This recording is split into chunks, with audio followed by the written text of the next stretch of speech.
ശാപമോക്ഷത്തിനൊരുങ്ങി ബ്രഹ്മപുരം മാലിന്യ പ്ലാന്റ്. മാലിന്യ നിർമ്മാർജ്ജന പ്രവർത്തനങ്ങൾ ദ്രുതഗതിയിൽ നടന്നതോടെ മാലിന്യമുക്ത ബ്രഹ്മപുരം എന്ന വാക്ക് പാലിക്കുകയാണ് സംസ്ഥാന സർക്കാർ.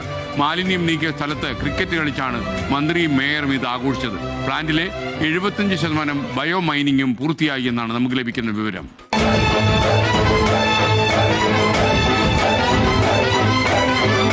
മനുഷ്യനിർമ്മിത ദുരന്തമെന്ന് പഴികേട്ട് കൊച്ചിയെ ശ്വാസം മുട്ടിച്ച ബ്രഹ്മപുരം മുഖം മാറി അക്ഷരാർത്ഥത്തിൽ പൂങ്കാവനമാകാൻ ഒരുങ്ങുന്നു. മാലിന്യ കുംഭരമായിരുന്ന ബ്രഹ്മപുരത്ത് 6 ലക്ഷത്തിലധികം മെട്രിക് മാലിന്യം ബയോ മൈനിങ്ങിലൂടെ നീക്കം ചെയ്തതോടെ വീണ്ടെടുത്തത് 18 ഏക്കർ സ്ഥലം.